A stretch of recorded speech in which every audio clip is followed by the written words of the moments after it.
기도하겠습니다. 하나님, 저희를 말씀의 영으로 주장하시고 하나님께서 정하신 뜻을 향하여 인도하여 주시옵소서. 말씀을 통해 우리의 마음밭이 잘 갈아져서 오늘 이 시간 우리와 함께 하시는 하나님을 만나고 순종으로 결단하게 하여 주시옵소서. 예수님의 이름으로 기도합니다. 아멘. 지난주 화요일 날 정기 노회가 있었고 새로운 부노회장님이 선출되셨습니다. 목사님 두 분이 출마하셔서 3분 스피치 시간이 있었습니다. 투표하기 전에 먼저 1번 목사님이 나오셔서 저는 4대째 목사 가정에서 자라나 저희 할아버님처럼 저도 교회를 개척하여서 긴 시간 섬겨오고 있습니다. 이렇게 운을 떼시는 겁니다. 야, 나는 4대째 신앙 3대 목사였는데 이건 나보다 나이도 많으신 분이 그런 분도 세상에 있구나. 그런데 다음 분은 이제 저도 한번 뭐라고 하시는가 했더니 2번 목사님이 나오셔가지고 저는 시골 집사의 아들로 태어났고 저희 할머니는 무당이셨지만 하나님께서 저한테 은혜를 주셔가지고 이렇게 귀한 일 감당하게 하셨습니다. 또 이렇게 스피치를 하시는 거예요. 두 분 다 훌륭하고 마음에 이제 울림이 있었습니다. 뭐 스피치만으로 우열을 가릴 수도 없고 두 분 다 훌륭하게 섬기실 수 있지만 이제 묵은교회 박도영 목사님이 이제 당선이 되셨죠. 두 분의 그 연설을 들으면서 이 가문이 우리한테 중요한 영향을 끼치기도 하고 또 반대로는 제약을 주기도 하는구나, 그런 것들을 생각할 수가 있었습니다. 오늘 우리가 살피는 히스기야는 가문의 영향력과 아주 미묘한 균형을 이룹니다. 히스기야는 분명 유다 자손이며 다윗의 후손인데 훌륭한 왕이면서 또 그의 아버지인 아하스, 그의 아들인 므낫세는 유다 역사에서 아주 짝을 찾아보기 힘든 악한 왕들이었기 때문입니다. 유다를 멸망에 이르도록 하나님을 진노하게 한 왕들도 아하스와 므낫세가 나옵니다. 어떻게 그 사이에서 아하스와 므낫세 악한 사이에 히스기야라는 선한 왕이 나올 수가 있었을까요? 히스기야는 어떻게 자기 아버지의 죄악을 잘 끌어내고 또 어떻게 아들은 악한 왕이 되었을까요? 그가 아들에게 무엇을 물려주었는지는 성경에 나오지 않지만 그가 어떻게 아버지의 죄악을 끊어냈는지는 말씀이 분명히 증거하고 있습니다. 오늘 제목은 그가 무엇을 붙잡고 하나님께서 기뻐하시는 일을 했는지를 알려줍니다. 돌아오면 돌아오시리라. 이것은 하나님께서 그에게 주신 약속이었습니다. 하나님의 백성이 주께 돌아오기만 하면 하나님께서도 당신의 백성에게 돌아오시리라. 그리고 또한 그 이후를 책임지고 인도하시겠다라는 약속입니다. 히스기야가 어떻게 그 명령을 따르고 또 하나님이 어떻게 약속을 지키셨는지 오늘 말씀을 통하여 귀한 은혜 받으시기를 바랍니다. 아멘. 먼저 히스기야의 아버지 아하스 왕은 얼마나 악한 왕이었는지를 말씀드리겠습니다. 아하스 왕의 아버지였던 요담은 선한 왕이었습니다. 27장 6절을 보면 그가 요담 왕이 여호와 앞에 바른 길을 걸었으므로 나라가 점점 강해졌다라고 전합니다. 하지만 요담의 아들 아하스는 여호와 보시기에 정직하게 행하지 않았다. 그것뿐만이 아니라 이스라엘 왕들의 길, 남유다가 아닌 북이스라엘 왕들이 가는 길로 갔다라고 합니다. 그 구체적인 내용은 우상과 산당을 만들어서 유다 백성들로 하여금 하나님에게서 멀어지게 한 것이었습니다. 그런데 그 다른 우상 숭배 행위들 중에서도 특별히 아하스를 더욱 악하게 돋보이게 하는 죄가 있으니 바로 인신공양입니다. 레위기에는 너희의 자녀들을 불 가운데로 지나가게 하는 이방 사람들의 풍습을 따르지 말라라는 율법이 있습니다. 이것은 암몬의 몰렉 혹은 모압의 그모스 신을 섬기는 그 풍습 가운데 인신공양, 자녀 공양이 있었습니다. 이 두 신을 같은 신으로 보기도 하는데 이 몰렉이라는 신이 가나안에서뿐만이 아니라 북아프리카 지역에서도 믿어졌습니다. 여러분이 몰렉으로 검색하시면 당시의 사파 같은 것들, 당시의 이야기들, 고고학적인 자료를 담은 사파가 나오는데요. 머리에 이렇게 황소나 염소 같은 머리를 단 이 우상 신상이 커다란 그 아궁입니다. 가마입니다. 가마에는 7개의 구멍이 뚫려 있어서 그 위부터 밀가루나 소, 양, 비둘기, 제물이 될 만한 짐승들을 집어넣고 가장 큰 중앙의 화덕에다가 아기를 집어넣습니다. 아기가 그 안에서 뜨거워서 불타 죽는 소리가 밖으로 나가지 않도록 붓과 나팔을 쳐서 그 소리를 감췄다고 하죠. 이것이 듣기에 너무나 끔찍했기 때문에 학자들이 이러한 것들을 3가지 정도로 생각을 했는데, 첫 번째, 진짜 문자적으로 살아있는 아기를 불에 태워 죽였을 것이다. 두 번째, 아기를 죽인 다음에 불에 태웠을 것이다. 뭐 별 차이가 없지만, 세 번째, 지금도 일부 지역에서 행하는 것처럼 죽이는 것은 아니지만 뜨거운 불이나 재 사이를 호락 지나가게 했을 것이다. 그러니까 완전히 그 몸을 육으로 태워드린다라기보다는 어떤 영적인 의미를 가진 일종의 담력 테스트처럼 그랬을 것이다 라는 것입니다. 그러나 첫 번째부터 세 번째 어떤 것이든 자기 자녀를 신에게 바친다라고 하는 아주 참담한 의미를 가지고 있습니다. 하나님께서 생명을 허락하여 주셨는데 부모가 자신의 욕심을 채우기 위하여 그것도 우상에게 그 자녀를 임의로 바친다라고 하는 것은 아주 비참하고 참담하죠. 성경에 3번의 인신공양의 기록이 나옵니다. 첫 번째는 열왕기상 3장에 나오는 모압의 왕 메사입니다. 유다 여호사밧 왕이 이스라엘과 연합하여 모압을 공격하였을 때 모압이 궁지에 몰리자 이 모압 왕 메사가 자기가 방비하고 있던 성벽 꼭대기에 올라가서 자신의 후계자 큰아들을 번제로 불태워 드립니다. 그걸 보고 이스라엘 연합군이 깜짝 놀라가지고 다 후퇴하게 되죠. 그리고 두 번째가 아하스 왕이고 세 번째가 므낫세 왕입니다. 므낫세 왕의 이 자녀를 불 가운데 지나가겠다라는 본문은 오늘 새벽기도 때 나누기도 했죠. 다른 모든 우상 숭배보다도 특별히 이 죄들이 너무나 커서 아하스와 므낫세 왕은 유다와 북이스라엘을 통틀어서 가장 악한 왕으로 기록됩니다.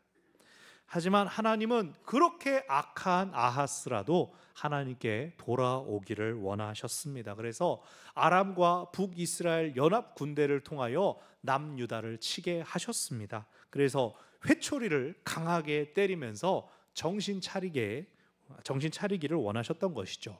이 군대는 12만 명을 죽이고 20만 명의 포로를 사로잡아 북이스라엘로 올라갔습니다. 하지만 하나님께서 또 그런 유다를 불쌍히 여기셔서 하나님의 사람을 보내셔서 그 동족들을 포로로 잡지 말고 잘 대우해서 먹일 것 먹여주고 옷잘 입혀서 돌려보내 주어라. 그리고 그 말씀에 북이스라엘 사람들이 순종했습니다.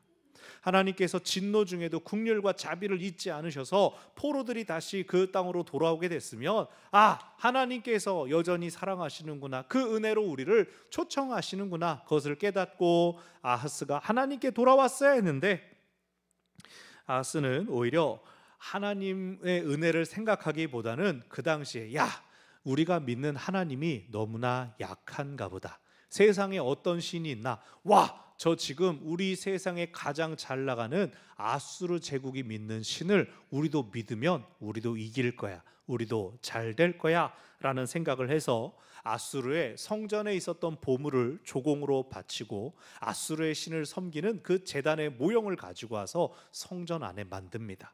성전의 모든 기물들을 파괴 부숴버리고 성전 안에 우상을 두고 제단을 두다가 마침내는 유다 사람들이 하나님을 예배하지 못하도록 성전을 폐쇄해 버렸습니다. 그 아하스 왕이 죽고 났을 때 유다 사람들이 아하스를 왕들의 묘실에 장사하지 않고 그냥 예루살렘에만 장사합니다. 그러니까 백성들이 보기에도 이건 하나님도 기뻐하시지 않고 우리도 왕으로 인정해 줄 수 없어 라고 했던 것 같습니다. 그 아들 히스기야가 왕위에 올라서 아버지와 가장 큰 차이점을 보인 것은 하나님께 대한 태도였습니다. 즉위하자마자 히스기야는 아버지가 폐쇄했던 성전을 열고 성전 안에 있는 우상과 제단들을 다 끌어내어 성전을 정화하며 기물을 새로 만드는 일에 몰두하였습니다. 그렇게 제사장과 레위 사람들을 모아서 격려하며 성전을 정화하는데 8일 동안 성전 안, 건물 안을 정화하고 또 8일 동안 성전 뜰과 주변을 정화했다라고 합니다. 우리 교회가 지지난주에 이제 이 교회 대청소, 가을 대청소를 했죠. 우리 성전이 지금 이만하다라고 했습니다. 이만한 크기의 공간, 우리 여기 교육관 앞에까지 우리는 매주 쓰는 공간이니까 반나절이면 끝내고 밥도 맛있게 잘 먹었지만, 이 히스기야 같은 경우는 선왕이 아주 폐쇄했을 뿐만 아니라 이 기구들을 다 부숴버렸기 때문에, 우상을 두었기 때문에 이 성전을 정화하는 시간에 아주 긴 시간과 노력을 들여야 했습니다. 이렇게 성전을 정화한 히스기야는 곧바로 예배가 회복되게 했습니다. 우상을 섬겼던 온 유다를 위한 속죄제와 번제를 하나님께 올려드리고, 다윗이 정한 제사장과 레위인 반열을 회복하여서 하나님을 향한 찬양이 끊임없어지게 했습니다. 그래서 29장 36절, 오늘 본문의 바로 앞절에서 이렇게 나옵니다. 이 일이 갑자기 되었으나 하나님께서 백성을 위하여 예비하셨으므로 히스기야가 백성과 더불어 기뻐하였더라. 갑자기 되었다라는 말처럼 히스기야는 나라를 위해 다른 어떤 것보다 성전을 정화하고 예배를 회복하는 것을 우선으로 했습니다. 그렇게 예배가 회복되자, 성전의 기능이 회복되자 히스기야는 온 나라와 함께 유월절을 지키기로 합니다. 유월절은 77절 초막절과 함께 유다의 가장 큰 3대 절기입니다. 출애굽 때 지정하신 유월절은 이스라엘 민족의 시작과도 맞물려 있으니 하나님의 백성 정체성의 가장 중요한 절기입니다. 그런데 그렇게 중요한 유월절이 이스라엘 왕국 시대 가운데 잘 지켜졌는가? 성경에는 많이 나오지 않습니다. 처음 애굽에서 나올 때 유월절이 제정되었던 그 본문을 제외하고 전체 한 6번 정도 유월절을 지켰다라고 하는 언급이 나오는데, 왕국 시대에는 솔로몬이 절기를 지켰다, 유월절이라고도 안 하고 절기를 지켰다라는 표현이 나오고, 또 히스기야가 유월절을 지켰다, 요시야가 유월절을 지켰다라고만 나옵니다. 이 유월절은 각 가정에서 양을 잡고 무교병과 쓴 나물 먹으면서 하나님의 구원 역사를 부모가 자녀에게 들려주는 것이니 국가적인 차원에서 지켜진 기록만 성경에 남았을 수도 있지만, 그럼에도 히스기야가 지킨 유월절의 의미는 굉장히 중요한 것이, 아버지 아하스 왕이 성전을 폐쇄하고 하나님을 안 믿기로 했던 그 지난 과오를 깨끗이 씻어내고 다시 하나님 백성으로 언약을 맺기로 은혜를 구하는 자리였기 때문입니다. 히스기야는 원래 정했던 것은 성전을 정화하고 예배를 회복한 뒤 바로 유월절을 지키려고 했던 것 같습니다. 하지만 뜻대로 되지 않았습니다. 첫째 달 14일에 유월절을 지키게 되어 있는데, 히스기야가 성전 정화를 시작한 첫째 달 첫째 날로부터 성전 정화에만 16일이 걸려버렸습니다. 원래 14일에 지키지 못하고 16일이 되어버렸고, 성전 정화에 동원된 제사장들은 우상을 만지고 이방신의 제단을 만지면서 부정해져서 바로 또 예배를, 절기를 섬길 수가 없었습니다. 정결하기 위해선 최대 일주일의 시간을 보내야 했죠. 그 대신 율법에는 첫째 달에 유월절을 지키지 못한 사람들, 장례식을 치러야 했다든가 멀리서 여행의 일정에 맞추지 못한 사람들을 위하여 한 달 뒤 둘째 달에 유월절을 지키게 하는 작은 유월절, 소유월절에 대한 규례가 있었습니다. 그래서 이 예외 규정을 이용해서 히스기야가 우리가 유월절을 함께 지킵시다 라고 하고 온 나라에 선포합니다. 그런데 히스기야는 유다의 왕입니다. 유다에만 선포한 것이 아니라 북이스라엘에게까지 초대장을 보냅니다. 문제는 히스기야가 즉위하기 7년 전에 북이스라엘은 이미 멸망했습니다. 아수르에 의해서 나라가 멸망당하고 포로들로 온 세계에 끌려가 흩어져 버렸습니다. 북이스라엘 땅에는 운 좋게 끌려가지 않은 몇몇 사람들이 흩어져 살고 있었고, 그 밖에 아수르의 다른 지역에서 붙잡혀서 강제로 이주한 사람들, 이방인들이 섞여 살고 있었습니다. 이미 이스라엘과 유다가 남북으로 분단되면서 하나님 예배의 명목은 그 땅 가운데에선 끊어져 있었습니다. 하지만 히스기야는 그곳으로 사람을 보내고 편지를 보냅니다. 우리는 다시 하나님을 예배하려 한다. 우리가 절기를 회복하려고 한다. 누구든지 은혜를 기억하는 자, 다시 하나님과 언약하기 원하는 자는 누구든 나오라. 와서 여호와를 위하여 유월절을 지키라. 그러면서 6절에서 무엇라고 말하냐면, 이스라엘의 하나님 여호와께로 돌아오라. 그리하면 그가 너희 남은 자 곧 아수르 왕의 손에서 벗어난 자에게로 돌아오시리라. 너희가 돌아오면 하나님께서도 너희에게 돌아오실 것이다. 지금 왕국이 분열됐고 그들이 하나님으로부터 멀리 떠났지만 그들을 남으로 여기는 것이 아니라 너희가 돌아오면 하나님께서도 너희에게 돌아오실 것이다. 다시 너희를 하나님의 백성으로 삼아 주실 것이다 라고 하는 은혜의 초대입니다. 너희가 부유해지면, 너희가 나라를 되찾으면, 다시 하나님을 잘 믿으면, 그런 조건이 아니라 여호와께로 돌아오기만 하면 그가 돌아오실 것이다 라고 했습니다. 뿐만 아니라 9절에서 이렇게 말합니다. 너희가 만일 여호와께 돌아오면 너희 형제들과 자녀가 사로잡은 자들에게서 다시 이 땅으로 돌아오리라. 여호와는 은혜로우시고 자비하신지라. 너희가 돌아오면 하나님도 돌아오신다. 거기에 무엇이 더해졌습니까? 포로로 끌려가 버린 자들, 생사를 알 수 없이 멀어져 버린 그들까지도 원래 살던 곳, 약속의 땅으로 돌아오게 될 것이다 라고 말하고 있습니다. 예배가 회복되면, 하나님과의 관계가 회복되면 그들의 어그러지고 상한 관계와 상황까지도 원래대로 회복될 것이라는 약속입니다. 무너진 현실, 답답하고 막막한 현실을 어떻게 되돌릴 수 있습니까? 하나님께 돌아오라는 것입니다. 이 은혜의 초청이 전해졌을 때 사람들의 반응이 어땠을까요? 돌아오기만 하면 하나님도 돌아오신다고? 이 포로로 잡혀갔던 이들까지 다시 돌아오게 하시겠다고? 이 무조건적인 은혜의 초청을 다들 기쁘게 받아들였을까요? 10절을 보니까 에브라임, 므낫세, 스불론까지 꽤 북쪽 지방까지 이 소식이 전해졌으나 많은 사람들은 그것을 조롱하며 비웃었습니다. 믿지 못했기 때문입니다. 그들은 믿지 못함으로 은혜를 조롱하며 비웃었습니다. 그들이 과연 이제 하나님 아닌 다른 구원을 어디에서 찾을 수가 있을까요?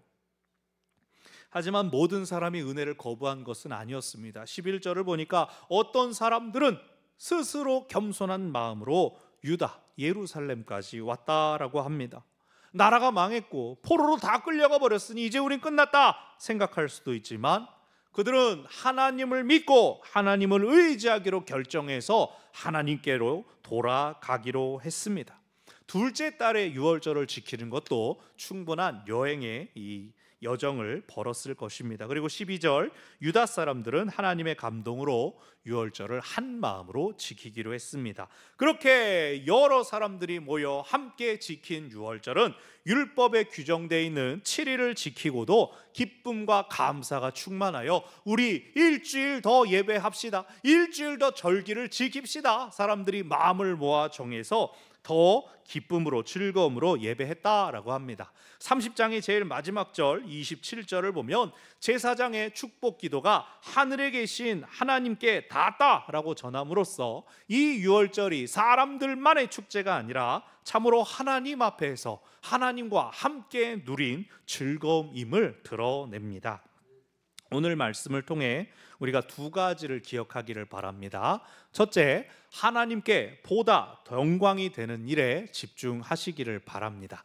하나님께 보다 영광이 되는 일을 집중하시기를 바랍니다. 히스기야는 나라를 부강하게 하는 것보다, 군대를 정비하고 성벽을 세우는 것보다 성전을 정화하고 예배를 재개함으로써 하나님 백성의 정체성을 회복하는 것을 최우선 과제로 여겼습니다. 마침 국제적으로도 패권을 쥐고 있었던 아수르가 유다까지, 저기 남쪽에 있는 유다까지 집중할 수 없는 외교적인 여유가 있었기 때문이기도 합니다. 세상에서는 운 좋네, 행운이네, 럭키 뭐 이럴지 모르지만 믿는 우리에게는 그게 바로 은혜인 것이죠.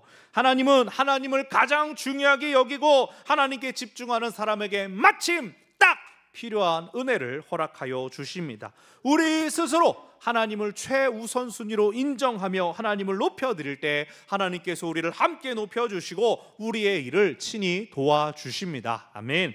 오늘 성찬을 받는 우리가 주님과 더욱 깊이 연합하여 사람의 일이 아니라 하나님의 일에 집중하기를 바랍니다. 지금 이 순간 여기에서뿐만이 아니라 주님과의 일치를 안고 세상으로 나아가시기를 바랍니다. 하나님 한 영혼을 구원하기를 원하십니다. 우리를 지으시고 세우시고 보내시는 목적이 하나님께 있습니다. 우리 주님께서 성찬을 나누시고 기도하며 십자가의 길을 가신 것처럼 우리도 성찬을 통하여 하나님을 더욱 사랑하고 따르기를 바랍니다. 아멘. 오늘 말씀을 통해 두 번째로 기억할 것은 주님께로 돌아가야 한다는 것입니다.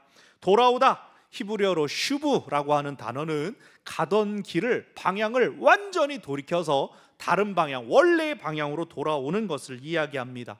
하나님께서 당신의 사람들을 향하여 돌아오라 부르십니다. 세상에서 지치고 넘어졌더라도, 세상 것에 마음이 쏠렸더라도, 하나님을 잊어버린 혹은 잃어버린 그 상태로부터 돌아오라 우리를 부르십니다.